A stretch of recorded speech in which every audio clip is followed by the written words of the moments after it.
بسم اللہ الرحمن الرحیم۔ بسم اللہ الرحمن الرحیم۔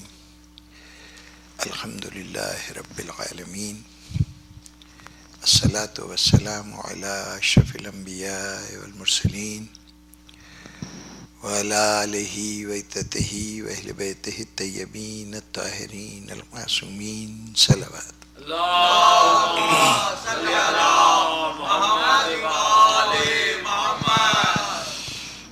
سامعین محترم، یہ 4 روزہ سلسلہ کلام اور اس کے لیے موضوع کا تعین اس سزا خانے سے وابستہ ایک نوجوان کی فرمائش پر رٹگرز یونیورسٹی میں ایک یوم حسین کی تقریب تھی، تو وہاں ایک ہونہار طالب علم نے خواہش ظاہر کی کہ فلسفہ امامت پر بات کی جائے۔ اب یہ اور بات ہے کہ فرمائش کنندہ خود تو موجود نہیں ہے، لیکن یہ اکثر میرے ساتھ ہوتا ہے کہ لوگ اکسا کے بھڑکا کے مجھے میدان میں چھوڑ کے چلے جایا کرتے ہیں۔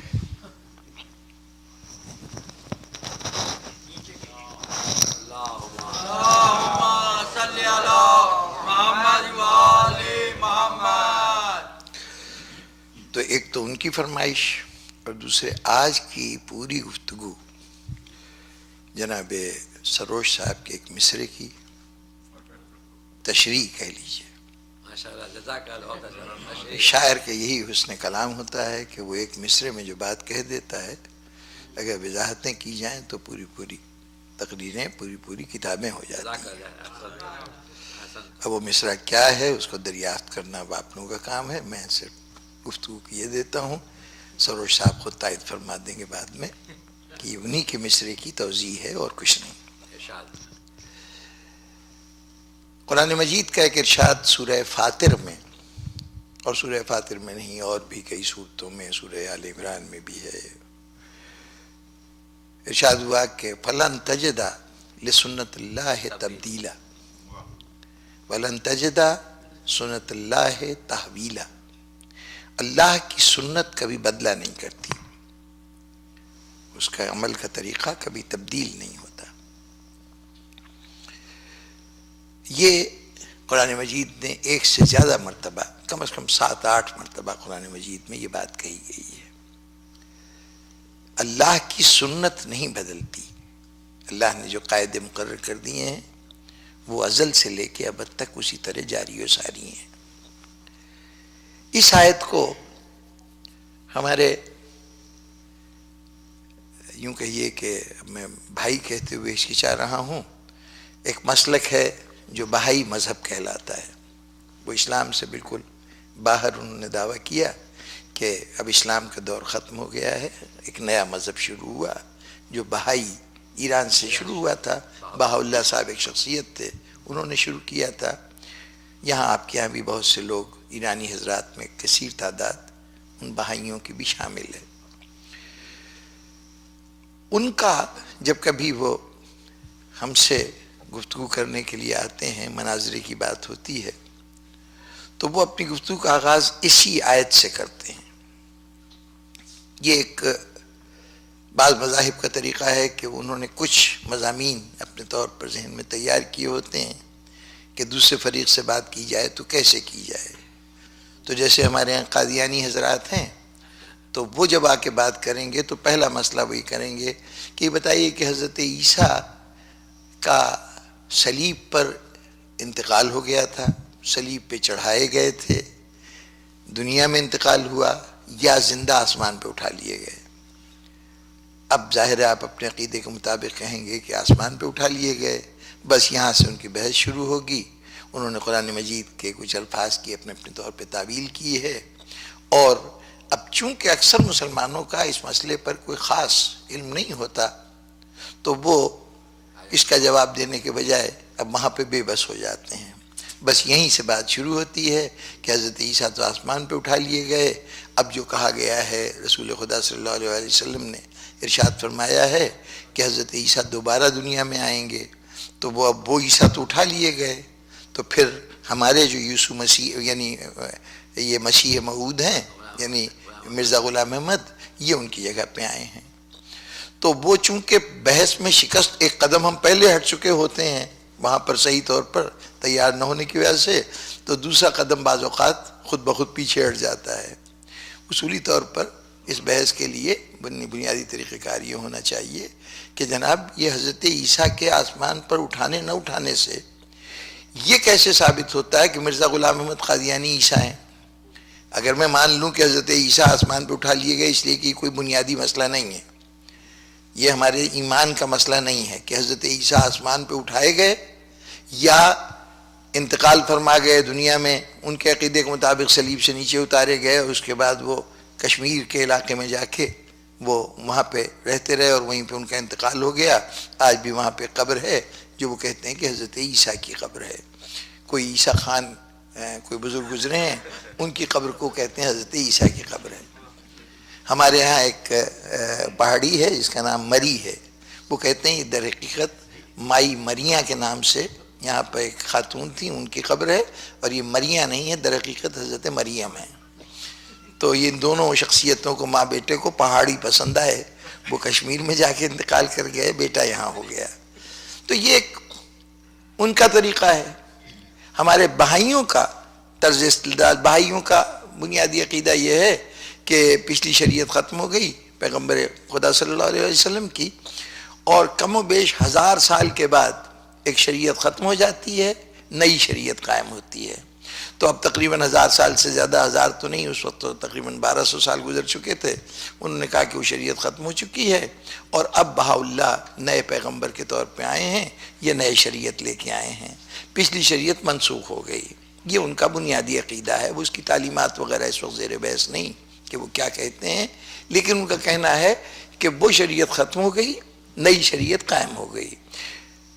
آپ کے ہاں جو قیامت کا تصور ہے وہ اس کی انہوں نے تعبیر بڑی دلچسپ کی ہے۔ قیامت کے لفظی معنی ہیں کھڑے ہونا، مردوں کو قبروں سے زندہ کر کے کھڑا کیا جائے گا میدان حشر میں، اس کے لیے قیامت ہے۔ یوں تو ہم قیامت کا مطلب ہوتا ہے، ہم جو مطلب لیتے ہیں عموماً خاص طور پر سروش صاحب جیسے شعراء کی رہنمائی میں، وہ تباہ ہو جانا، برباد ہو جانا، ان معنوں میں لیتے ہیں۔ قیامت بربادی کا نام نہیں ہے، حیات نو کا نام ہے۔ یہ زندگی کی پیغامبر ہے، موت کی خبر نہیں دیتی قیامت۔ بہرطور وہ ہمارا عقیدہ اپنی جگہ، انہوں نے کہا جی قیامت کا مطلب یہ نہیں ہے کہ ساری دنیا تباہ ہو جائے گی اور اس کے بعد دوبارہ زندہ کیے جائیں گے۔ قیامت کا مطلب ہے پچھلی شریعت کا ختم ہونا اور نئی شریعت کا قائم ہونا۔ چنانچہ جب بہاءاللہ آئے تو اس سے پہلے قیامت آ گئی، یعنی یہ کہ اسلامی شریعت ختم ہو گئی اور اس کی جگہ بہاءاللہ صاحب تشریف لائے۔ تو وہ اپنی دلیل کا آغاز یہاں سے کرتے ہیں کہ جناب کیا یہ قرآن مجید میں نہیں ہے کہ اللہ کی سنت نہیں تبدیل ہوتی؟ ظاہر ہے کہ ہے، اور ایک جگہ نہیں، متعدد مقامات پر ہے۔ تو اب اس کے بعد ان کا استدلال یہ ہوتا ہے کہ اگر سنت الہی تبدیل نہیں ہوتی تو سنت الہی تو یہ تھی کہ انسان بحیثیت انسان کے بعد میں آیا، اس کی ہدایت کے لیے نبی پہلے آیا، اور یہ نبی کا سلسلہ مسلسل 1,24,000 پیغمبروں تک چلتا رہا۔ آپ کے یہاں کے کہنے کے مطابق کوئی دور نہیں رہا کہ جس کے اندر نبی نہ ہو، رسول نہ ہو۔ تو اب یہ کہنا کہ وہ رسالت ختم ہو گئی، نبوت ختم ہو گئی، ختم المرسلین کا تصور، تو اس کا تو مطلب یہ ہوا کہ سنت الہی جو کل تک تھی کہ نبی بھیجتا تھا، اب وہ سنت ختم ہو گئی۔ اب یہ وہ اعتراض ہے کہ بظاہر اگر غور فرمائیے تو اس کا جواب کم از کم ملت اسلامیہ کے پاس نہیں ہے۔ اگر ذرا سنجیدگی سے غور کریں کہ اگر نبوت ایک سنت الہی ہے، انبیاء کو بھیجنا، تو کوئی دور ایسا نہیں ہے کہ نبی نہ بھیجتا رہا ہو۔ تو اب ہم یہ کیسے کہہ سکتے ہیں کہ اب نبوت ختم ہو گئی، اب نبی نہیں آئے گا؟ کیوں نہیں آئے گا؟ جب اللہ کی سنت یہی ہے، اس کا قاعدہ یہی ہے، اس کا قانون یہی ہے، تو پھر نبی کو آتے رہنا چاہیے۔ جن لوگوں نے، ہمارے بہت سے علماء نے اس مسئلے کو ڈسکس کیا ہے، یعنی ہمارے مسلمان علماء نے، کہ ختم نبوت کیوں، تو وہ اس کے اندر زیادہ تر وہ یہ دلیل دیتے رہے، مثلا یہ کہا گیا کہ صاحب انبیاء جتنی شریعتیں لے کے آئے تھے، وہ انسانی زندگی کے لیے جتنے قاعدے قانون اللہ کو بھیجنے تھے وہ سب پہلے بھیجتا رہا، اب یہ جو آخری نبی آیا تو الیوم اکملت لکم دینکم کے اعلان کے بعد مطلب یہ ہوا کہ اب دین میں کوئی اضافہ نہیں ہوگا، جتنے انبیاء پہلے لا رہے تھے اس کے بعد اس نبی کے پیغام لانے کے بعد اب نبوت میں اضافے کی کوئی گنجائش نہیں، اس لیے اب نبوت کی ضرورت نہیں رہی، ختم نبوت ہو گئی۔ ہمارے علامہ اقبال صاحب چونکہ فلسفی بھی تھے تو انہوں نے ایک ان کے خطبات ہیں مدراس کے، اس کے اندر اس مسئلے کو چھیڑا اور اس کا جواب ان کا خالصتاً فلسفیانہ زبان میں تھا کہ اس سے پہلے انسان ڈیڈکٹیو نالج تو رکھتا تھا، استقراجی نالج تو رکھتا تھا، لیکن استقرائی نالج کا پہلی مرتبہ اسلام نے تعارف کرایا۔ یہ کیا ہے استقرائی اور استخراجی؟ ذہن الجھ جائیں گے، لیکن یہ عرض کر دوں ایک جملے میں، بعض اوقات کلیات ہمیں معلوم ہوتے ہیں، ایک جنرل پرنسپل معلوم ہے، ہم اس کو اپلائی کرتے چلے جاتے ہیں۔ مثلا ہمیں یہ معلوم ہے کہ انسان فانی ہے، تو اب اس کے نتیجے میں یہ نتیجہ نکالا جائے گا کہ زید بھی فانی ہے، بکر بھی فانی ہے، یہ استخراج ہے، جنرل اصول دے دیے گئے، اس سے استخراج کر لیا گیا۔ استقرا یہ ہے کہ الگ الگ مثالیں جمع کی گئیں، ہم نے دیکھا زید بھی وفات پا گیا، بکر بھی وفات پا گیا، پچھلے بھی سارے جتنے آئے تھے مر گئے، جو آج کے دور میں ہیں وہ بھی موت سے دو چار ہوں گے، اس سے ہم نے نتیجہ نکالا کہ انسان فانی ہے۔ پرٹیکولر مثالوں سے، انڈیویجول کی مثالوں سے جنرل لا دریافت کرنا، یہ ہے استقرا۔ تو انہوں نے کہا کہ آج جو ہے اس عہد میں اسلام نے آ کر انسان کو یہ صلاحیت دے دی کہ اب پہلے تو یہ ہوتا تھا کہ اوپر سے قانون آتے تھے، اس قانون کو اپنی زندگی میں وہ اپلائی کرتا تھا، یہ عمل صحیح ہے کہ نہیں، پہلے دیکھا کہ کیا کیا شریعت نے حرام قرار دیا ہے، اگر اس کے اندر آتا ہے تو ہم نے کہا غلط ہے، کیا حلال قرار دیا گیا ہے اس میں آتا ہے تو ہم نے کہا کہ یہ درست ہے۔ اب انسان کو اتنی صلاحیت اس شریعت محمدی کے آ جانے کے بعد ملی کہ اگر یہ افراد چاہیں تو یہ سچائی کو خود بھی دریافت کر سکتے ہیں، ان اصولوں کو دریافت کر سکتے ہیں جس کے تحت زندگی کے اندر درست اور غلط کا فیصلہ ہو سکے۔ جناب منتظر صاحب سے خاص طور پر میں درخواست کروں گا کہ آپ کے فرزند ارجمند کی فرمائش پر یہ گفتگو ہو رہی ہے تو انہیں اطلاع دے دیجیے گا۔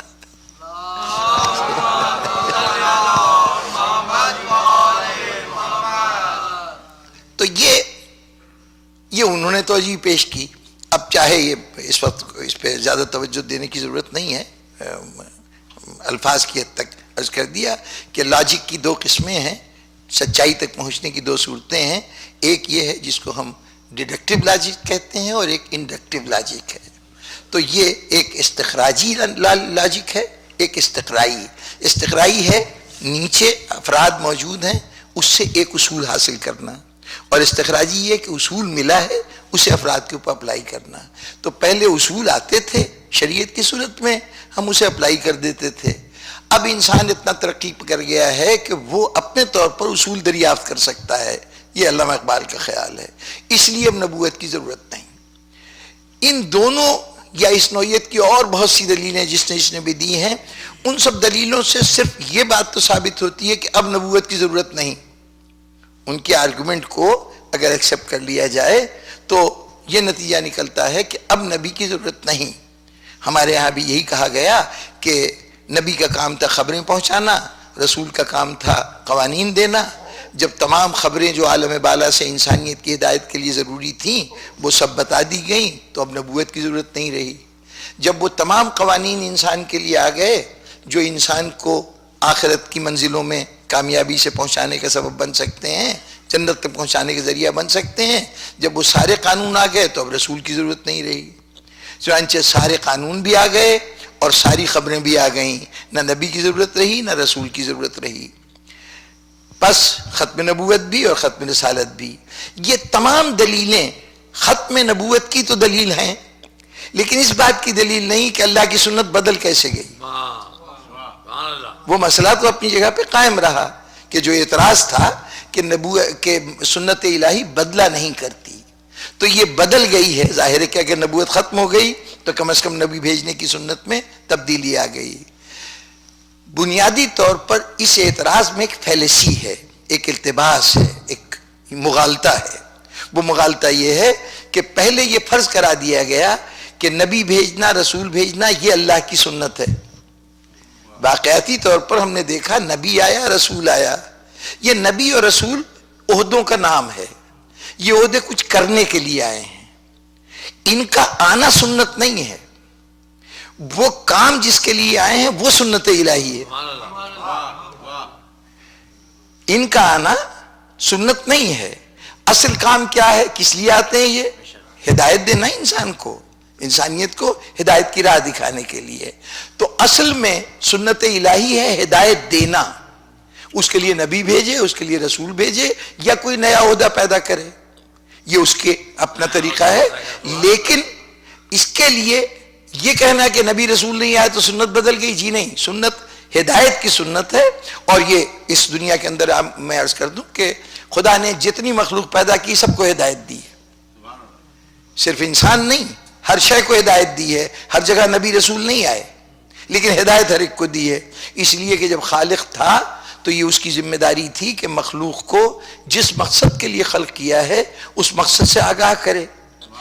جہاں پر اس نے نظام قدرت کے ان چیزوں کو خلق کیا جو براہ راست اس کے حکم تکوین کے تابع ہیں، کن کہا وجود میں آ گئیں، ہدایت ان کو بھی دی، لیکن ان کو ہدایت بھی تکوینی دی، ان کو پابند کر دیا کہ تم اس نظام سے باہر نہیں نکل سکتے۔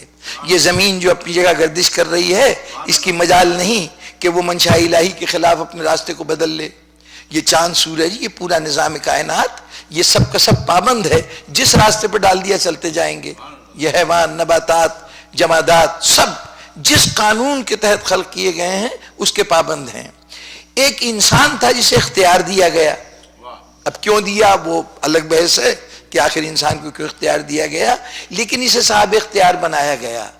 اب چونکہ صاحب اختیار بنایا گیا تھا، اس لیے مقصد تخلیق کو سمجھنے اور جاننے کے لیے اس کو پابند نہیں کیا گیا کہ اس کے اپنے اندر ہی وہ نظام رکھ دیا جائے کہ یہ خود بخود اللہ کی منشا کے مطابق زندگی گزارتا رہے۔ چونکہ صاحب اختیار تھا تو اس اختیار کے لیے یہاں پر تکوینی حکم نہیں دیا، تشریعی حکم دیا، شریعت عطا کی۔ یہ دیکھو اللہ تم سے یہ چاہتا ہے، اب یہ چاہتا ہے، چلو تمہیں اختیار ہے، چاہے کرو یا نہ کرو۔ یہاں پر ہدایت ہمیں نظر آئی اس لیے کہ ہادی آیا، تب ہم نے دیکھا کہ اللہ نے ہماری ہدایت کا یہ اہتمام کیا ہے۔ وہاں دیکھیے کہ بظاہر ہادی نہیں آیا ہے، لیکن وہ اسی ہدایت کے نظام پر عمل کر رہے ہیں جس پہ اللہ نے ان کو قائم کر دیا ہے۔ اور جہاں تکوین ہے وہاں تو کوئی غلطی ہونے کا امکان نہیں ہے۔ سورج کبھی غلطی نہیں کرتا، زمین کبھی غلطی نہیں کرتی، یہ تو انسان ہے جس کے ساتھ غلطی کا امکان موجود ہے۔ تو اس کے لیے ایک دوسرا ہدایت کا نظام رکھا گیا، اس پوری کائنات کے لیے ہدایت ہے، لیکن ہادی کی شکل ہمیں نظر نہیں آتی، وہ ان کے مزاج میں، ان کی شخصیت میں، ان کی تخلیق میں ہدایت کو شامل کر دیا گیا۔ اس کا مطلب یہ ہے کہ اللہ ہدایت بھیجنے کے لیے نبی اور رسول کا محتاج نہیں ہے، یعنی صرف نبی اور رسول ہی ہادی نہیں ہے۔ جہاں پر تکوینی ہدایت ہے وہاں تو کوئی نبی نہیں ہے۔ بتائیے سورج میں کون سا نبی آیا کہ جو سورجوں کی ہدایت کرے یا ستاروں کی ہدایت کرے یا زمین کی ہدایت کرے؟ یہ سب ہدایت کے نظام کے پابند ہیں، ہدایت یافتہ تو ہیں، اس لیے کہ کوئی اس مقصد کے خلاف نہیں چل سکتے جس کے لیے اللہ نے ان کو خلق کیا ہے۔ کوئی نہ کوئی ہدایت کر رہا ہے نا، جس کو آپ نظم کائنات کہتے ہیں کہ یہ دنیا پوری کی پوری منظم طور پہ چل رہی ہے۔ یہ نظم کائنات خود دلیل ہے اس بات کی کہ ان کو ہدایت دے دی گئی ہے۔ یہاں ہمیں کوئی ہادی نظر نہیں آتا لیکن ہدایت موجود ہے۔ تو اگر کہیں کوئی ہادی نظر آتا ہے تو سمجھیے کہ ہادی کا آنا سنت الہی نہیں ہے، ہدایت دینا سنت الہی ہے۔ اور اگر اس بات کو تسلیم کر لیا جائے کہ ہدایت دینا سنت الہی ہے تو پھر یہ سوال ہم کر سکتے ہیں کہ جب نبی اور رسول کا سلسلہ بند ہو گیا تو پھر آج ہدایت کی صورت کیا ہے؟ آج کے دور میں کوئی نہ کوئی ہدایت کا نظام ہونا چاہیے۔ اب ذرا پھر ایک مرتبہ نظر دوڑائیے کہ یہ نبی کیوں تھے اور رسول کیوں تھے، ابھی عرض کیا کہ نبی اس لیے تھے کہ نبی کہتے ہیں خبر دینے والے کو، خبر دینا، نبا خبر کو کہتے ہیں، سورہ نبا بھی قرآن مجید میں موجود ہے جس میں قیامت کی خبر دی گئی ہے، اور اسی سے اس کا اس میں فاعل بنا نبی، خبر دینے والا۔ یہ نبی خبر دیتا ہے، یہ اخبار میں چھپنے والی خبر نہیں، ٹیلی ویژن پہ نشر ہونے والی خبر نہیں، آج کہاں کیا ہوا ہے، وہ خبریں جو انسان اپنے حواس خمسہ کے، اس کا واحد ذریعہ علم حواس خمسہ ہے نا، آنکھ، ناک، کان، شامہ اور حس، یہی چیزیں ہیں نا جس کے ذریعے سے ہم چیزوں کی خبر لیتے ہیں، پتہ چلتا ہے۔ ہمارے نالج کا سارا ذریعہ یہی 5 حواس ہیں۔ انسان جو کچھ ماضی میں حاصل کر سکا اسی حواس کے ذریعے، اور جو مستقبل میں حاصل کرے گا وہ سب حواس کے ذریعے۔ لیکن علم کی ایک وہ قسم ہے جس کے لیے پہلے دن اعلان کیا گیا تھا، جب پہلی وحی نازل ہوئی تھی تو اس دن ارشاد فرمایا گیا تھا کہ علم الانسان ما لم یعلم، ہم نے انسان کو وہ کچھ سکھایا جو وہ نہیں جانتا۔ وہ کیا چیز تھی جو انسان کو سکھائی گئی، اپنے طور پر تفصیلی موضوع ہے، لیکن یہاں پر صرف اتنا عرض کرنا ہے کہ انسان جو کچھ جان سکتا ہے اس کی فہرست اللہ نے الگ رکھی ہے کہ یہ تو انسان جان سکتا تھا۔ جو نہیں جان سکتا اللہ نے وہ بھی اس کو عطا کیا ہے۔ جان کیا سکتا تھا؟ جو ان 5 حصوں کے ذریعے سے حاصل کر لے وہ تو جان سکتا تھا۔ یہ جتنا آپ کائنات کے اندر وہ فزکس ہو، کیمسٹری ہو، جو کچھ بھی جتنے علوم ہیں وہ سب وہ چیزیں ہیں جو انسانی حواس کے ذریعے سے جانتا ہے۔ اب اس نے وہ خبریں جو ممکن ہی نہیں ہے کہ حواس کے ذریعے حاصل ہوں، مثلا جنت و دوزخ کو آپ حواس سے جان جائیں گے؟ کس نے دیکھا ہے آنکھوں سے؟ کون اس کی ٹھنڈی آب و ہوا میں جا کے رہ کے آیا ہے جنت کی، یا جہنم کی آگ کو کس نے دیکھا ہے؟ کسی نے نہیں دیکھا نا۔ حس کے کسی ذریعے سے بھی کسی نہ کل حاصل ہو سکتا تھا علم، نہ آئندہ آنے والے زمانے میں حاصل ہوگا۔ چنانچہ یہ وہ ہے جو معلم یعلم، جس کو تم نہیں جانتے تھے، یہ وہ علم ہے۔ پل صراط ہوگا، میزان ہوگا، حساب کتاب ہوگا، برزخ ہوگا، موت کے بعد کی پوری زندگی، اس کے کسی جز سے ہم علم حاصل نہیں کر سکتے۔ علم تو یہی ہو سکتا ہے کہ یہ میت پڑی ہوئی ہے جو نہ کوئی دیکھ رہی ہے نہ سن رہی ہے، بظاہر اس کو تو کچھ معلوم نہیں، لیکن ہمیں وہ کچھ جو آپ کی مذہبی زندگی کی اساس، آپ کی وہ حیات ہے جو اس زندگی کے بعد ہے۔ یعنی کوئی نظام آ جائے دنیا میں جو آپ کو یہ بتائے کہ یہ دنیا کا کام یوں کرو یوں کرو یوں کرو، جب تک وہ اس دنیا کی بات کرتا رہے وہ نظام ہوگا۔ سماجی نظام ہو سکتا ہے، اقتصادی نظام ہو سکتا ہے۔ اب سوشلزم آیا، وہ آپ کی دنیا کے اقتصادی مسائل کو حل کر رہا ہے۔ جو رہن سہن کے بھی اگر قاعدے بنائے گا تو وہ سوشلزم کے قاعدے ہوں گے، وہ مذہب نہیں کہلائے گا۔ مذہب بنتا ہی تب ہے جب یہ مان لے کہ اس زندگی کے بعد بھی ایک زندگی ہے، اس زندگی کا کیا کیا جائے، اس کا جو حل بتاتا ہے، اس کی دشواریوں کو دور کرے، اس کی آسانیوں کو اس میں اضافہ کرے، اس میں نجات کا کوئی تصور دے۔ یہ جو بار بار دنیا میں آنے کا سلسلہ ہے، بعض لوگوں کے نزدیک جو آواگون کا فلسفہ مانتے ہیں، تو ان کے نزدیک دنیا میں آنا در حقیقت اس لیے ہے کہ ہم نے پچھلے جنم میں کچھ گناہ کیے تھے، وہ گناہ جو ہیں جب تک وہ دھل نہ جائیں اس وقت تک وجود آتا رہے گا۔ وہ حیوان کی شکل میں آئے، انسان کی شکل میں آئے، ہوتے ہوتے وہ سطح آئے گی کہ یہ انسان اپنے آپ کو پاک کر لے گا، اور جب پاک کر لے گا جسم کو پاک نہیں، اپنی آتما کو پاک کرے گا۔ جب آتما پاک ہو جائے گی تو پھر وہ آتما پرماتما سے مل جائے گی، یعنی جو سپر اسپرٹ ہے، جو روح اعظم ہے، یعنی جو حقیقی روح ہے، اس کے ساتھ متصل ہو جائے گی، پھر پیدائش کا سلسلہ ختم ہو جائے گا۔ یعنی ہر ایک جو ہے وہ دوسری زندگی کو سنوارنے کی بات کرتا ہے، تب تو وہ مذہب ہے۔ اور اگر صرف اس زندگی کی بات کرے تو مذہب نہیں ہے، وہ آپ کا کوئی بھی سماجی نظام ہو سکتا ہے۔ تو ہر مذہب دوسری زندگی کی بات کر رہا ہے اور اس کا حوالہ دے رہا ہے۔ اب جب دوسری زندگی کی بات ہی بنیادی مسئلہ ہے ہر مذہب کا، تو پھر ہمارے سامنے یہ سوال پیدا ہوتا ہے کہ اس دوسری زندگی کی معلومات ہمیں کیسے حاصل ہوں؟ کیا پتہ کہ وہ دوسری زندگی کیا ہے؟ بس انبیاء خبر دینے والے یہ بتانے آتے ہیں کہ وہ دوسری زندگی کے کون کون سے جز ہیں جو تمہاری اس زندگی پر اثر انداز ہو سکتے ہیں. یعنی وہ بتائیں گے کہ ایک بھائی جنت ہے، ایک جہنم ہے، اور دیکھو جنت رہنے کی جگہ ہے، خوشگوار ہے، وہاں کوئی مسئلہ نہیں. جہنم ایسا ہے کہ جو محرومیاں ہیں، ناکامیاں ہیں، جہاں بربادی ہے، تباہی ہے، مصیبتیں ہیں. تو اب یہ فیصلہ تمہیں کرنا ہے کہ وہاں جانا ہے یا یہاں جانا ہے.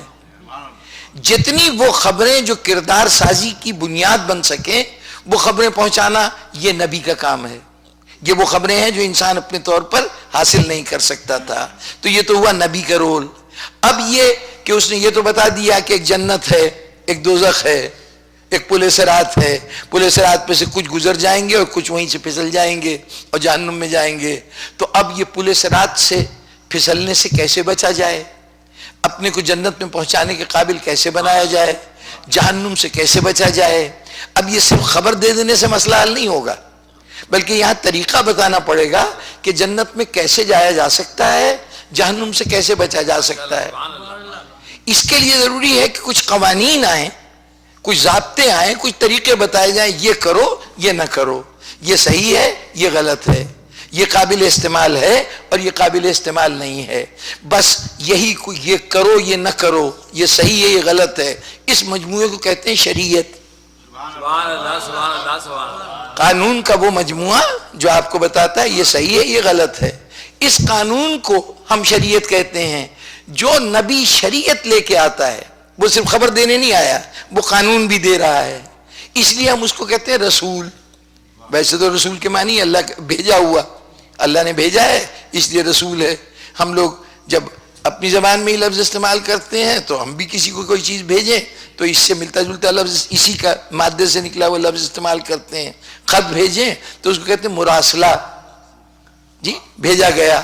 سامان رسل و رسائل، رسالہ یہ جو ہر مہینے نکلتے ہیں تو وہ چونکہ پہنچتا ہے، کسی نے بھیجا ہے تو وہ رسالہ کہلانے لگا. تو غرض رسل و رسائل آمد و رفت کے جو ذرائع ہیں، کسی چیز کو بھیجنے کے جو طریقے ہیں، اس کے لیے رسل و رسائل کا لفظ. تو غرض یہ رسول کا مطلب ہے بھیجا ہوا. لیکن کیا بھیجا کس نے؟ اللہ نے بھیجا. کیوں بھیجا ہے؟ کہ انسانیت کو جا کے قانون دے دے. تو نبی کا کام تھا خبر پہنچانا، رسول کا کام تھا قانون پہنچانا. جب اللہ کی طرف سے تمام خبریں آ گئیں جو انسانیت کے لیے ضروری تھیں اس کی ہدایت کے لیے، تو اب خبر دینے کی ضرورت نہیں. وہ ذات آخری نبی ہوگی جس نے آخری خبر بھی پہنچا دی ہو. اور اگر جتنے قوانین جو انسان کو چاہیے جنت میں پہنچنے کے لیے اور دوزخ سے بچنے کے لیے وہ سارے قانون آ جائیں تو اب پھر قانون بھیجنے والے بنانے والے کی ضرورت نہیں یا دینے والے کی ضرورت نہیں. چنانچہ اب رسول بھی نہیں رہے گا، اب رسول کی بھی آئندہ ضرورت نہیں رہے گی. لیکن یہ دونوں باتیں آ گئیں. جتنی ضروری خبریں تھیں وہ پہنچ گئیں، جتنے ضروری قوانین تھے وہ سب آ گئے. کیا ہدایت کے سارے مقاصد ختم ہو گئے؟ یہ بتا دیا گیا کہ جانے کا رستہ کیا ہے، جانا کہاں ہے. خبر دینے والے نہیں بتا دیا کہ منزل تمہاری کیا ہوگی، وہاں جانے کا راستہ کون سا ہے یہ رسول نے بتا دیا. بس ختم ہو گئی ہدایت. جناب والا یہ کلاس روم کا لیکچر تو ہو گیا، تھیوری تو ساری ہو گئی، لیکن ابھی تک ساری تعلیم کا مقصد تو حاصل ہی نہیں ہوا. تعلیم کا مقصد یہ ہے کہ اب ان کو وہاں تک پہنچانا بھی تو ہے. راستہ بتا دینے سے تو کوئی منزل تک نہیں پہنچ سکتا. تو ہدایت کی کوئی نہ کوئی صورت باقی ہے، ایک صورت باقی ہے. اب اگر آپ کے پاس کوئی لفظ موجود نہ ہو تو یہ خدا و رسول سے پوچھئے، شاید وہ آپ کو مناسب لفظ بتا دیں. لیکن یہ طے ہے کہ انسان جب تک دنیا میں آخری انسان بھی موجود ہے اس کو اس منزل تک پہنچانے کی ذمہ دار کوئی نہ کوئی ادارہ ہونا چاہیے. کوئی نہ کوئی ایسا ہو کہ جو انسان کی رہنمائی کرے. کیونکہ اب تک جو کچھ ہو رہا تھا وہ اسی لیے ہو رہا تھا کہ انسان اس منزل تک پہنچ سکے. صرف منزل بتا کے اگر فارغ ہو جاتے تو انسان کبھی بھی نہ پہنچ سکتا. اور ہمارے سامنے انبیاء آتے رہے، پیغام دیتے رہے، لیکن اس وقت تک اللہ نبی پہ نبی بھیجتا رہا جب تک اس کے پیغام کی تمام تفصیلات نہ آ جائیں. لیکن جب تمام انبیاء آ گئے تو اب اس کے بعد پھر اب کام شروع ہوا ہے کہ ان کو اس قابل بناؤ کہ ان کو وہاں پہنچا دیں. یعنی وہاں سے جو کچھ آنا تھا عالم بالا سے، ہادی وہ بھی تھا جو وہاں کی تمام چیزیں لا رہا تھا، چاہے وہ خبریں ہو چاہے قانون ہو. اب جو یہاں والوں کو وہاں پہنچانے کے قابل بنائے گا ہادی وہ بھی ہوگا، وہ بھی ہادی ہوگا نا. لیکن اس ہدایت کا مطلب یہ تھا کہ ادھر سے اطلاعات آتے رہیں. اب یہاں سے ہادی کی ضرورت ہے جو ان کو اس قابل بنا دے کہ یہ وہاں جا سکیں. جی اب یہ جملے ذہنوں میں رہیں، وضاحتیں تشریحات آئندہ کی گفتگو میں ہوتی رہے گی، لیکن یہ ضرورت ہے، شعبہ خالی رہ جاتا ہے. اچھا پھر یہ بھی دیکھیے کہ 1,24,000 پیغمبر آئے، آخری نبی کو نکال لیجئے تو ایک کم 1,24,000 پیغمبر ہو گئے. ان تمام پیغمبروں کا قرآن مجید نے کم از کم کچھ نہیں تو 7-8 مرتبہ ان انبیاء کی زبان سے ایک جملہ کہلایا.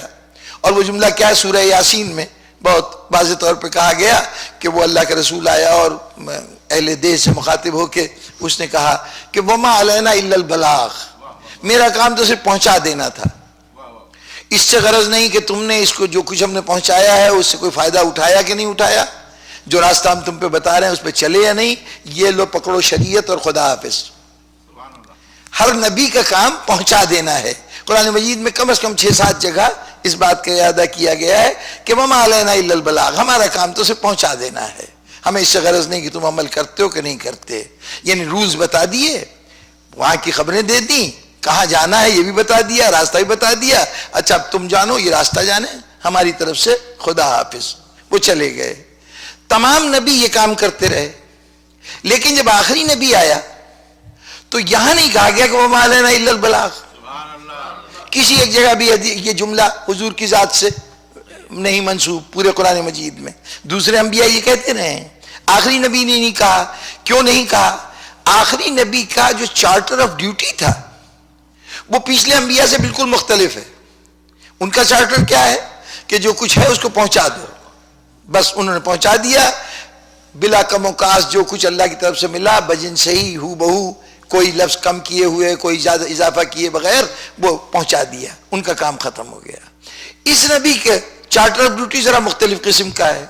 یہ واحد پیغمبر ہے جس کے لیے 4 مقام پر قرآن نے کہا کہ هو الذی بعث فی الامیین رسولا منہم یتلو علیہم آیاتہ ویزکیہم ویعلمہم الکتاب والحکمہ. یہ نبی آیا تو آیات کی تلاوت کرے، جی تزکیہ نفوس کرے اور کتاب و حکمت کی تعلیم دے. اب ذرا غور فرمائیے، ان نبیوں کا کام بھی اللہ کے کلام کو پہنچانا تھا. جو صاحبان کتاب نبی تھے وہ کتاب ہی پہنچانے آئے تھے نا.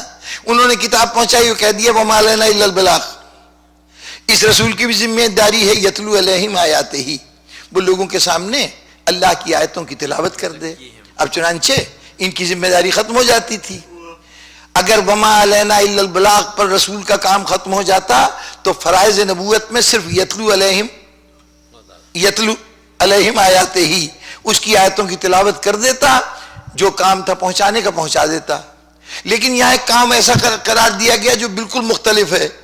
یزکیہم، وہ ان کو پاک بھی کرے گا، اور یعلمہم الکتاب والحکمہ، وہ ان کو کتاب و حکمت کی تعلیم بھی دے گا.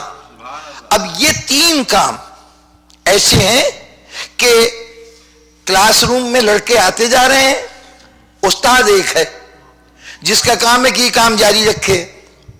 ظاہر ہے کہ کسی ایک نسل کو پاک بھی کر دیا جائے، اس کو کتاب و حکمت کی تعلیم بھی دے دی جائے تو اس سے آنے والی نسلوں کا تو حق ادا نہیں ہوگا. فرائض نبوت میں یہ بات شامل ہے کہ اگر وہ کتاب کو بھیج دینا پہنچا دینا کام ہوتا تو یتلو علیہم آیاتہ ہی کی کا جز جو ہے وہ نبی کا کام ختم ہو جاتا، جو پچھلے انبیاء کرتے آئے ہیں. کتاب خدا پہنچا دی، حضرت موسیٰ لائے اور لا کے تورات کی جلدیں لے آ کے پیش کر دی، یہ لو پکڑو الواح، اس کے اوپر تورات ساری درج ہے، سارے میرے 10 کمانڈمنٹس جو اللہ کی طرف سے ملے ہیں وہ اس کے اندر درج ہیں، ان کے اوپر عمل کرتے رہنا. اب حضرت موسیٰ فارغ ہو گئے، بھٹکتے رہیں بنی اسرائیل، اور پھر اس کے بعد عمل کریں یا نہ کریں یہ ان کے اس کے اوپر منحصر ہے. نبی کا کام ان کو پہنچا دینا تھا، لیکن اس نبی کے ساتھ پہنچا دینے والا عمل تو صرف ایک تھا، یتلو علیہم آیاتہ ہی. اس کے بعد کے جو اعمال ہیں وہ اعمال کیا ہیں کہ اس کے لیے اس کو باقاعدہ کلاس میں بیٹھ کر ان شاگردوں کو پہلے تو پاک کرنا ہے، پھر ان کو کتاب و حکمت کی تعلیم دینا ہے۔ اب جب تک کوئی فرد بشر اس کرۂ ارض پہ موجود رہے اس کے یزکیہم کے مرحلے سے بھی گزارنا ہے اور یعلمہم الکتاب والحکمہ کے مرحلے سے بھی گزارنا ہے، صرف پہنچا دینے سے گزارا نہیں ہوگا۔ یہ جو ایڈیشنل کام ہے، یہ جو زائد کام ہے، لوگوں کو پاکیزہ کرنا، ان کے عیبوں کو دور کرنا ان کی ذات سے، اور انہیں کتاب و حکمت کی تعلیم دینا، یہ پچھلے انبیاء کے فرائض میں نہیں تھے۔ جب یہ جز شامل ہوا تو یہ جز کس عہدے کا کام ہے؟ نبی اور رسول کا کام تھا پہنچا دینا، نبی اور رسول کا کام تھا پہنچا دینا۔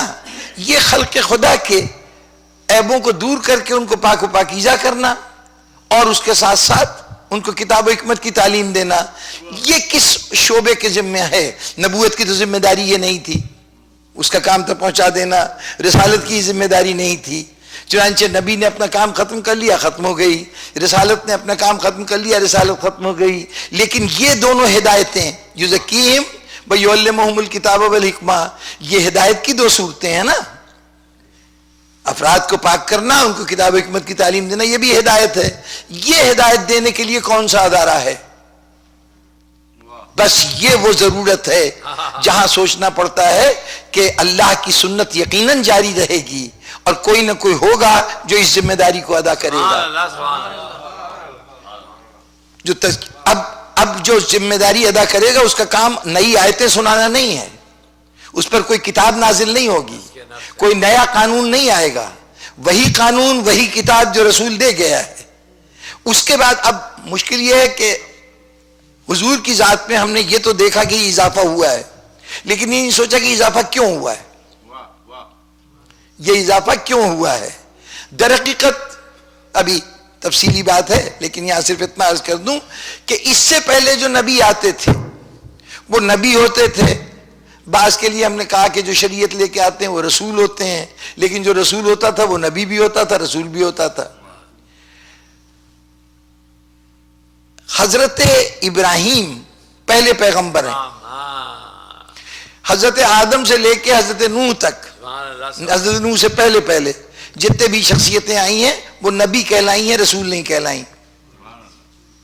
ویسے تو قرآن کی اصطلاح میں نبی اور رسول میں کوئی فرق نہیں ہے، لیکن اتفاق ہے کہ حضرت آدم سے پہلے جن حضرات کا تذکرہ ہے ان کے لیے نبی کا لفظ آتا رہا، مثلا حضرت شیس وغیرہ ہیں تو وہ یہ تمام نبی کہلاتے رہے، حضرت ادریس ہیں، یہ سب نبی کہلاتے رہے۔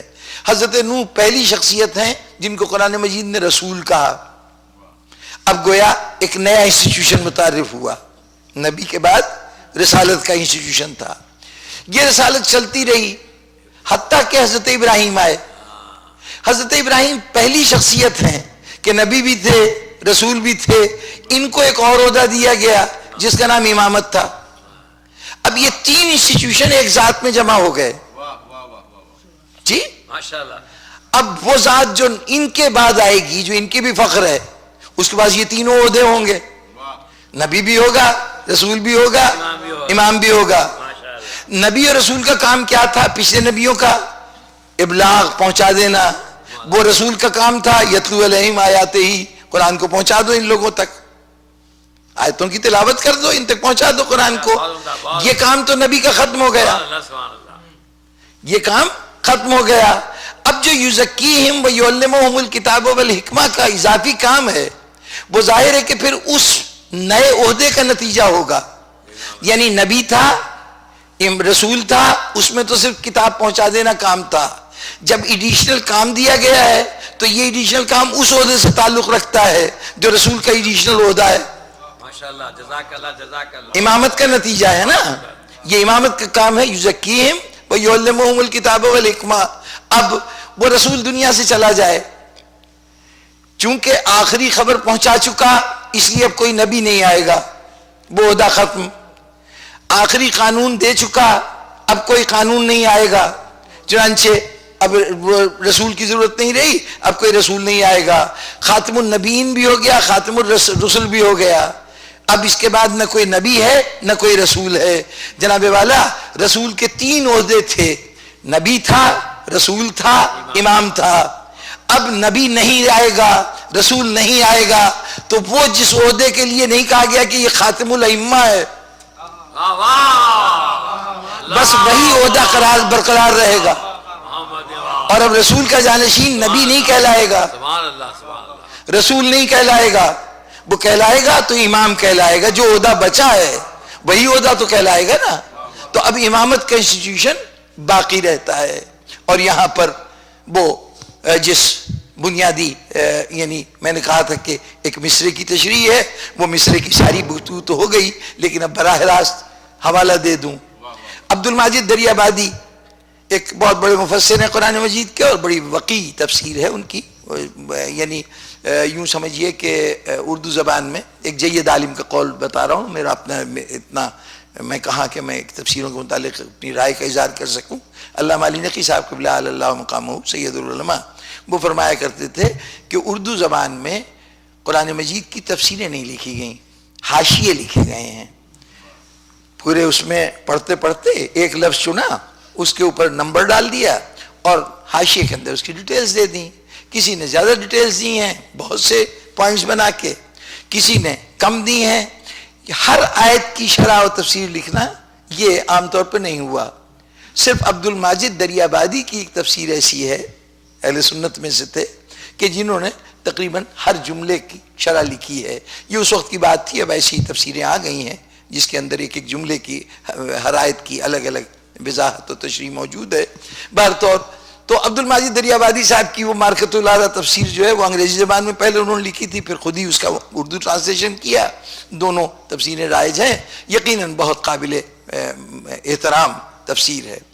اس میں انہوں نے قرآن مجید کی سورہ مائدہ کی اس آیت کی تفسیر کرتے ہوئے کہ اکملت لکم دینکم واتممت علیکم نعمتی ورضیت لکم الاسلام دینا، انہوں نے کہا جی اکملت لکم دینکم کا مطلب یہ ہے کہ اب اس کے بعد کوئی شریعت نہیں آئے گی، کوئی قانون نہیں آئے گا، کوئی نئی نبی نہیں آئے گا، اور انہوں نے کہا کہ اگر ختم رسالت کے لیے اور کوئی آیت نہ ہوتی تو یہ آیت تنہا اس بات کی دلیل تھی کہ اب کسی نبی کی گنجائش نہیں ہے، کسی رسول کی گنجائش نہیں ہے۔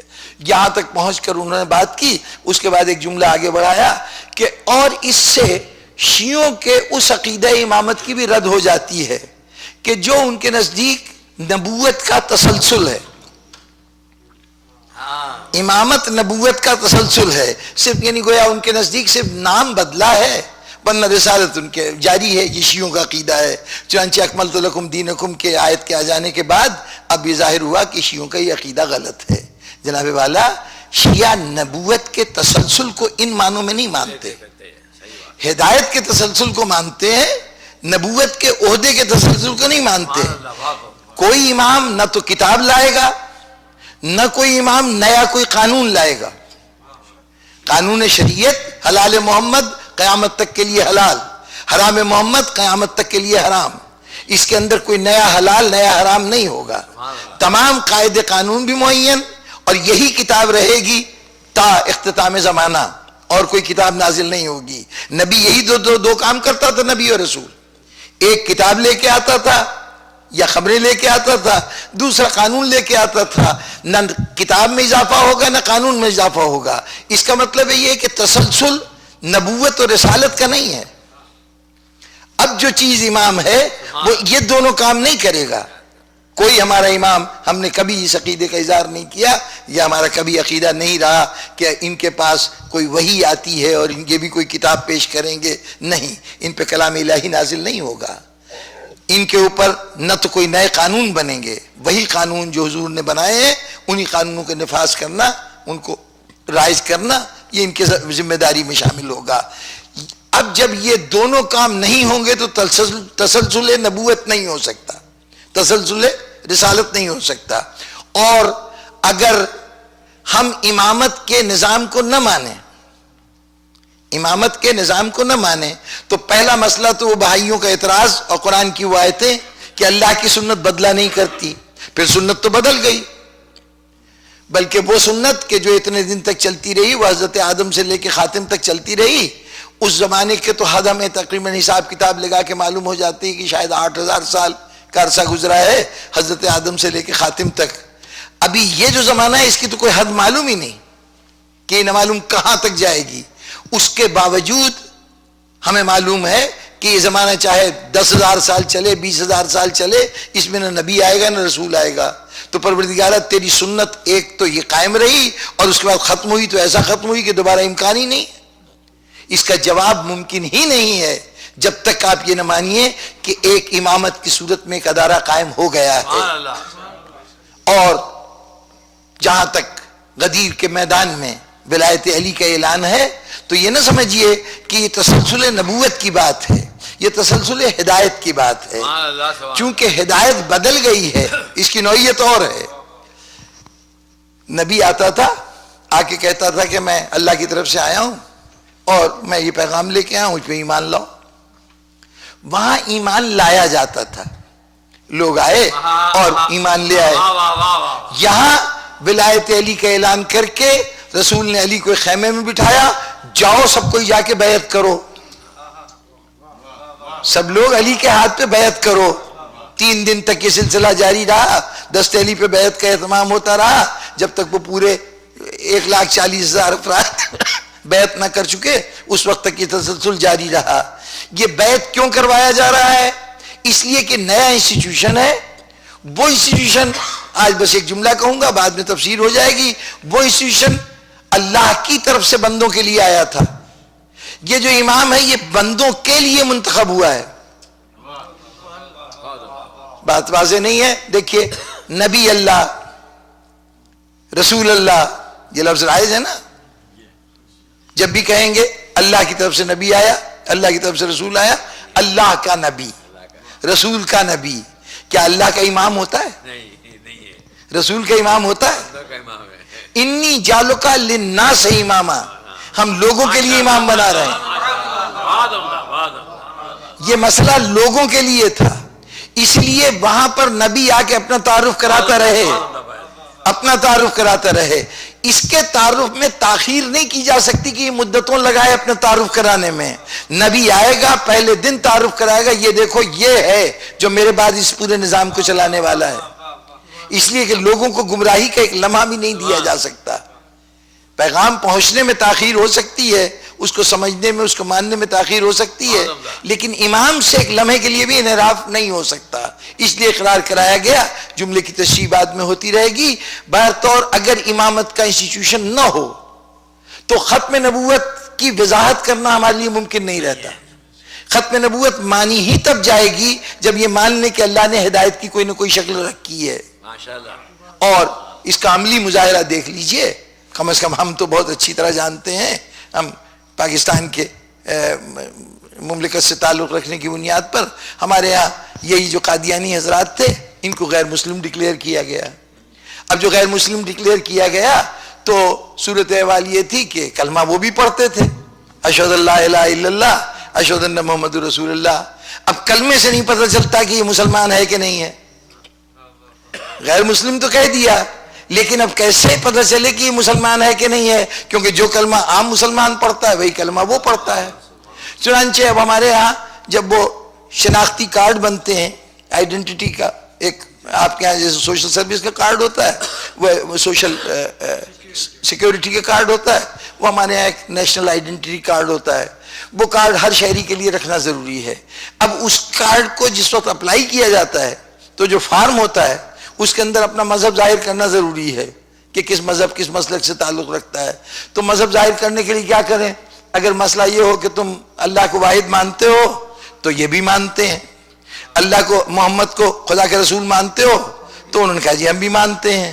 بات ختم نہیں ہوئی تو ایک پورا پیراگراف لکھا گیا، اور وہ پیراگراف یہ تھا کہ میں گواہی دیتا ہوں کہ میں کسی ذلی بروزی نبی کو نبی نہیں مانتا، کسی امپوسٹر کو، کسی ایسے شخص کو کہ جو اپنے آپ کو نبی بنا کے پیش کرتا ہو اس پہ ایمان نہیں رکھتا، اور حضور صلی اللہ علیہ وسلم کو خاتم النبیین مانتا ہوں۔ یہ 3-4 سطریں لکھ کے اس پہ دستخط کرائے جاتے ہیں۔ جب تک یہ دستخط نہ ہو اس وقت تک وہ شخص اس کا مسلمان ہونا ثابت نہیں ہوتا۔ بھائی آج جو تم نے 4 سطریں بڑھائی ہیں لا الہ الا اللہ محمد رسول اللہ کے بعد، صرف یہ طے کرنے کے لیے کہ مسلمان ہے، اسی ضرورت کو محسوس کرتے ہوئے ہم نے ایک جملہ بڑھایا تھا، علی ولی اللہ۔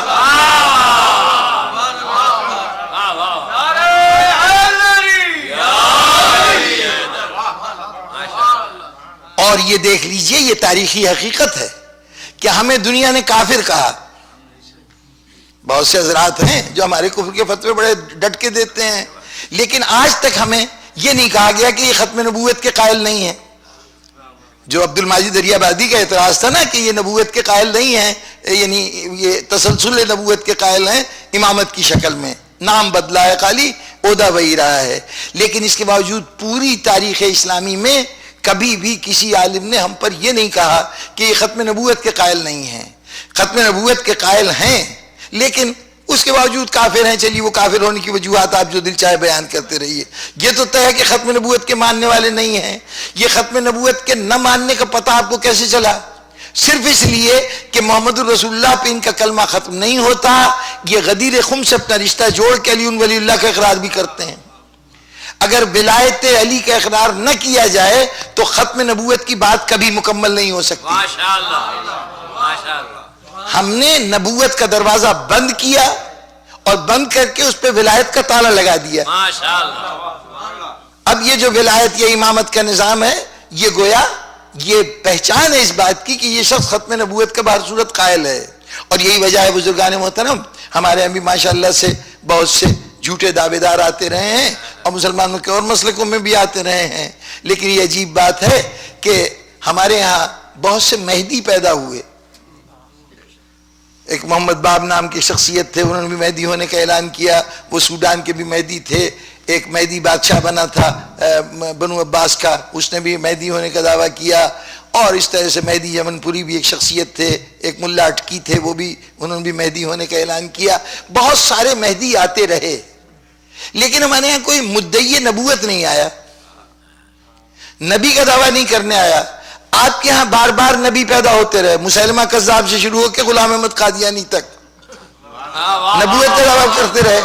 اس لیے کہ ہم نے نبوت کا دروازہ اتنا مضبوط بند کیا تھا کہ اگر کوئی جھوٹا بھی آنا چاہے تو امام بننے کا دعویٰ تو کر سکتا ہے، جھوٹے امام ہونے کا دعویٰ کر سکتا ہے، جھوٹے نبی ہونے کا دعویٰ نہیں کر سکتا. آپ نے نبوت کا دروازہ کھلا رکھا، ہر چوتھے دن ایک نیا نبی پیدا ہو جاتا ہے.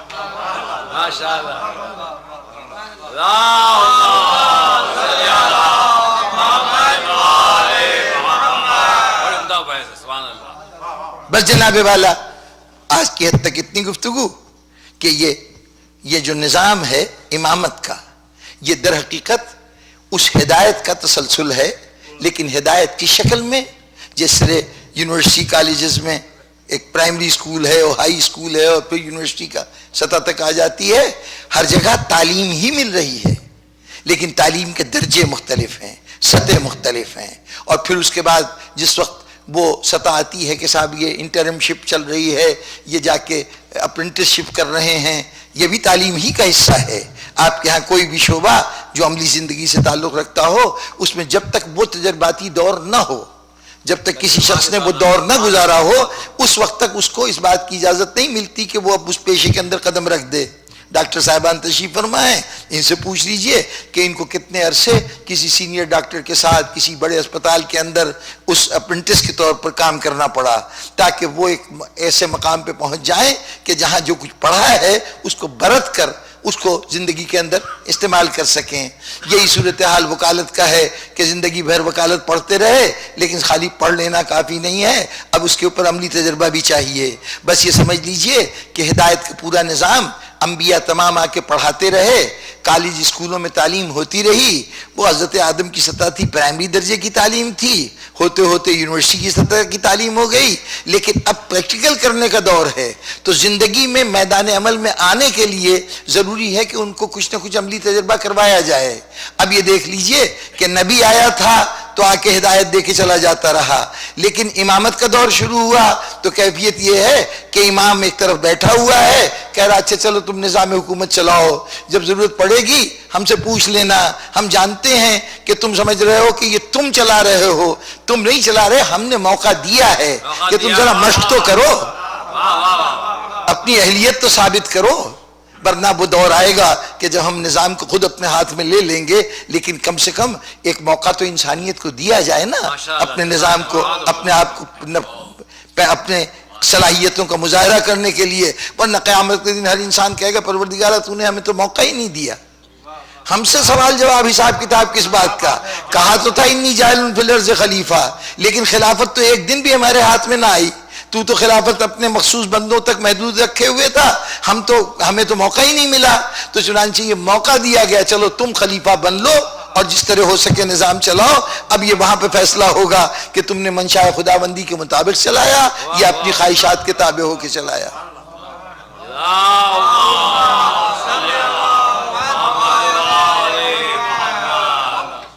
سامعین محترم، اب مصائب پہ جانے کے لیے کوئی بھی رستہ ہو سکتا ہے، کسی بھی حوالے سے میں جا سکتا ہوں، لیکن آج میرا دل چاہ رہا ہے کہ ایک واقعہ بیان کروں.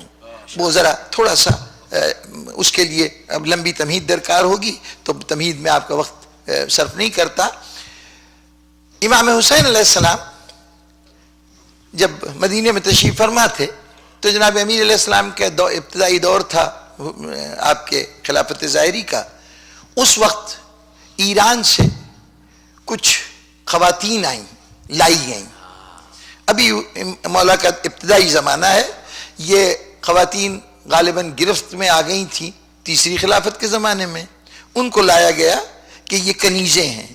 معلوم ہوا کہ ان کے اندر کنیزیں نہیں، یہ تو بڑی بڑی شہزادیاں ہیں، اور اس میں یزدگرد کی پوتی بھی شامل تھی، شہنشاہ ایران کی پوتی بھی جناب شہر بانو، اور ان کے ساتھ ہی ان کی ایک بہن گیہان بانو. تو جناب امیر نے کہا کہ یہ جو شرفا کی صاحبان عزت کی جو بیٹیاں اور اولاد ہوتی ہے، اس کو غلام اور کنیز نہیں بنایا جاتا. اسلام ویسے ہی کسی کو کنیز یا غلام، آزاد کو کنیز یا غلام بنانے کے حق میں نہیں ہے. چنانچہ یہی کہا گیا کہ ان کو غلام نہیں بنایا جاتا، ان کو عزت کا مقام دیا جائے. تو اب دو باعزت ترین افراد علی کے نزدیک جو تھے، ان میں سے ایک امام حسین علیہ السلام تھے جن سے حضرت شہر بانو کا عقد ہوا. ایک حضرت ابو بکر کے بیٹے جن کی پرورش جناب امیر نے کی تھی، محمد ابن ابی بکر، وہ بیاہے گئے. ان کی شادی ہوئی جناب گیہان بانو سے. جناب گیہان بانو کے بطن سے حضرت محمد ابن ابی بکر کے ایک صاحبزادے پیدا ہوئے تھے، حضرت قاسم ابن محمد ابن ابی بکر. ان قاسم کی بیٹی ہیں ام فروا. یہ ام فروا والدہ ہیں امام جعفر صادق علیہ السلام کی. تو اس اعتبار سے جناب محمد ابن ابی بکر جناب علی علیہ السلام کے نمائندے کے طور پر مصر میں ان کو معاویہ کی فوجوں نے شہید کیا تھا، اور ان کے ساتھ بہت ظلم کرتے ہوئے ان کو زندہ ایک جانور کی کھال میں لپیٹ کر اور نظر آتش کر دیا گیا تھا. اس طرح شہید ہوئے تھے. اور جناب عائشہ نے معاویہ سے شدید احتجاج کیا تھا. ان کے بھائی تھے نا محمد ابن ابی بکر، تو اس کے اوپر احتجاج بھی کیا تھا. خیر یہ مراد صاحب تفصیلات آپ کو بتائیں گے، یہ ان کا میدان ہے، میں تو صرف اشارہ کر کے گزر رہا ہوں. تو جناب شہر بانو بیاہی گئی امام حسین علیہ السلام کو. جناب شہر بانو اس گھر میں آئیں تو اب شہزادی تھیں، اور کچھ وفادار کنیزیں بھی آپ کے ساتھ آئی تھیں. ان میں ایک کنیز تھی، نام شیریں تھا، اور یہ بڑی خدمت گزار جناب شہر بانو کی، بہت صاحب سلیقہ، وہ تمام خوبیاں جو کسی خاتون میں پائی جا سکتی ہیں وہ سب خوبیاں موجود تھیں. ایک دن اس کا سلیقہ، اس نے انتظام دیکھ کر امام حسین السلام نے تعریف کر دی، شیریں کی تعریف کر دی. یہ تعریف جب جناب شہر بانو نے سنا تو آپ نے کہا اس کا مطلب ہے کہ امام علیہ السلام نے اپنی پسندیدگی کا اظہار کیا ہے. کہا میں نے یہ کنیز آپ کے حوالے کی، ہبہ کر دی، یعنی اپنی کنیز امام حسین کو دے دی. امام حسین کو کنیز ملی تو آپ نے کہا کہ اچھا تم نے میرے نام ہبہ کی ہے، تو میں نے اس کو راہ خدا میں آزاد کر دیا. کوئی غلام یا کنیز آزادی کی خبر پائے تو اس سے بڑھ کے مجدہ کیا ہو سکتا ہے. یہاں عجیب بات ہوئی کہ جیسے ہی خبر سنی ایک مرتبہ ہاتھ جوڑ کے قدموں میں بیٹھ گئی کہ مولا کیا اپنے قدموں سے جدا کر رہے ہیں آپ، کیا اس گھر سے باہر نکال رہے ہیں. امام نے کہا نہیں ایسی بات نہیں، تم اسی گھر میں رہو، کوئی تم پہ پابندی نہیں ہے، بس اب یہ کہ اب تم ایک آزاد فرد ہو، کنیز نہیں ہو. چنانچہ وہاں پہ شیریں رہتی رہی کچھ دن تک گھر تک. ایک شخص آیا، عزیر اس کا نام تھا، شام کا رہنے والا تھا، مذہباً عیسائی تھا. وہ بارگاہ امام حسین السلام میں آیا اور اس نے آ کے آپ کے دست مبارک پہ اسلام قبول کیا. اب اسلام قبول کر لیا، کچھ دن امام کی خدمت میں رہتا رہا. ایک دن اس نے ارادہ ظاہر کیا کہ اب مجھے اپنے وطن کی طرف جانے دیجئے. تو اب امام جو زندگی کے تمام سماجی پہلوؤں کو بھی سامنے رکھ رہے ہیں، اس وقت مخاطب ہوئے کہ تو یہ بتا کہ تو جو واپس جائے تو شادی شدہ ہے؟ اس نے کہا نہیں شادی شدہ تو نہیں ہوں۔ کہا تو اگر اپنے قبیلے میں واپس جائے گا تو کیا قبیلے والے تجھے یہ جاننے کے بعد کہ تو اسلام لے آیا ہے، تیرا قبیلہ تو ابھی تک یہودی وہ عیسائی ہے، تو کیا وہ اپنی بیٹی تجھے دے دیں گے شادی میں؟ اس نے کہا مولا اندازہ تو یہی ہے کہ نہیں دیں گے، بظاہر امکان نہیں ہے، یہ واقعہ پہلی دفعہ ہے، میں کچھ نہیں کہہ سکتا لیکن امید نہیں ہے۔ کہا نہیں اچھا دیکھ میں تیرے لیے کچھ انتظام کرتا ہوں۔ شیریں سے امام نے پوچھا کہ شیریں اگر تیرا عقد اس شخص سے کر دیں تو مجھے اعتراض تو نہیں ہے؟ اس نے کہا مولا اگر آپ کا حکم ہے تو مجھے کوئی اعتراض نہیں ہے۔ امام نے عقد پڑھا۔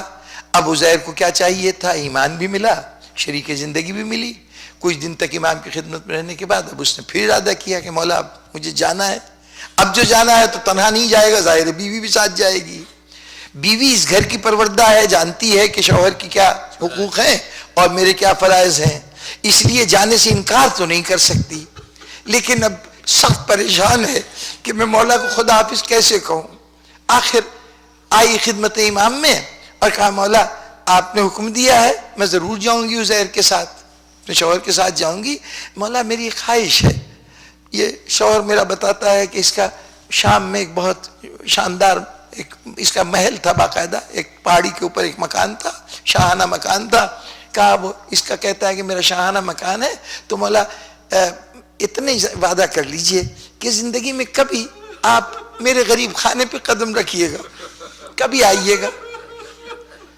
امام نے سنا، ایک مرتبہ مخاطب ہوئے اچھا شیریں تیری تمنا ہے نا تیرے گھر آئیں گے۔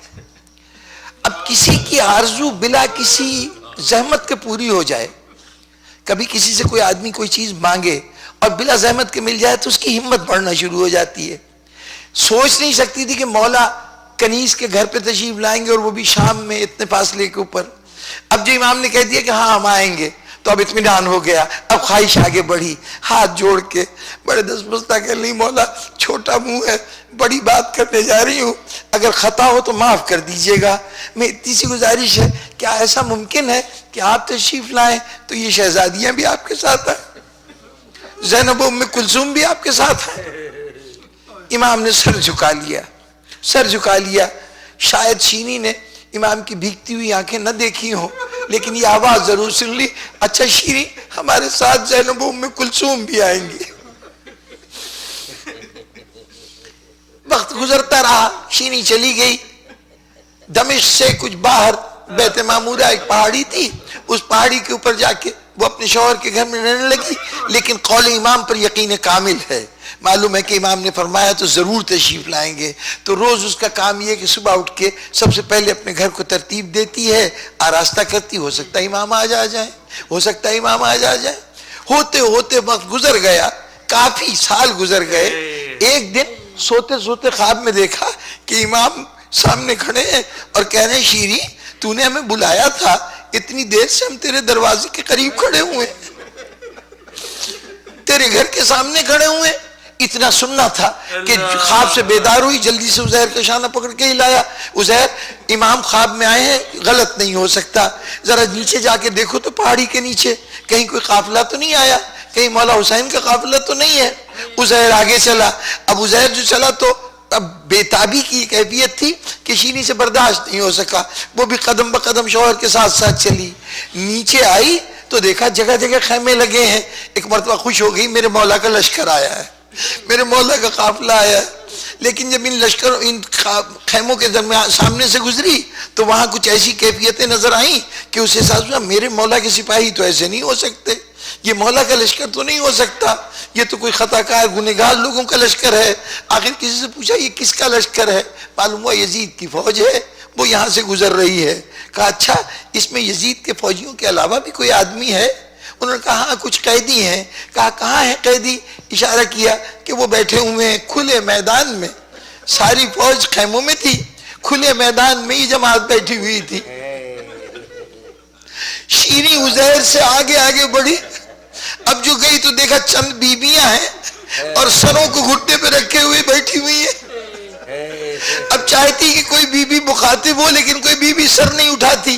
آخر ایک طویل القامت بی بی کے پاس گئی، کہا بی بی میں اتنا پوچھنا چاہتی ہوں تم لوگ کہاں کے رہنے والے ہو؟ بی بی نے سر زانوں پہ رکھ کے کہا مدینے کے رہنے والے. سمجھ گئی کہ جو خواب دیکھا تھا نا تو اس کا مطلب یہ ان لوگوں کے ذریعے مجھے پتہ چل جائے گا میرا مولا حسین کہاں ہے, کوئی نہ کوئی خبر ان سے ملے گی. کہا مدینے کے رہنے والے ہو, کہاں کے رہنے والے ہو, کہاں کے رہنے والے ہو. جب 2-3 سوال کیے تو آخر زینب نے سر اٹھا کہا شیری اب ہمارا وعدہ بھول گئی, ہم نے کہا تھا تیرے گھر آئیں گے, ہم تیرے گھر آئے. زینب کو اس حال میں دیکھا پہلے تو کچھ سمجھ بھی نہیں آیا یہ ہو کیا رہا ہے. کہاں زینب ام کلثوم, کہاں یوں سب مجمع عام میں بیٹھے ہونا, نہ سر پہ چادر ہے نہ منہ پہ نقاب ہے. آخر مخاطب ہوئی شہزادی اب کچھ کہنا چاہتی تھی, یہ نہیں پوچھا میرا آقا حسین کہاں ہے, یہ نہیں پوچھا علی اکبر کہاں ہے, پوچھا تو اتنا پوچھا شہزادی شہزادہ عباس کہاں ہے, کیونکہ عباس ہوتا تو کبھی آپ کے سروں کی چادر نہ چھینتی. اللہ جزاک اللہ.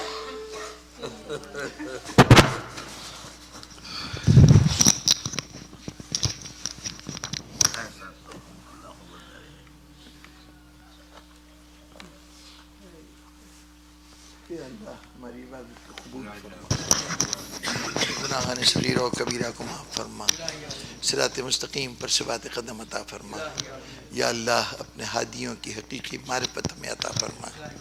رب العالمین حاضرین مجلس کی تمام حاجتوں کو پورا فرما, ان کے بیماروں کو شفائے کاملہ اور عاجلہ عطا فرما, ان کے مرحومین کی مغفرت فرما.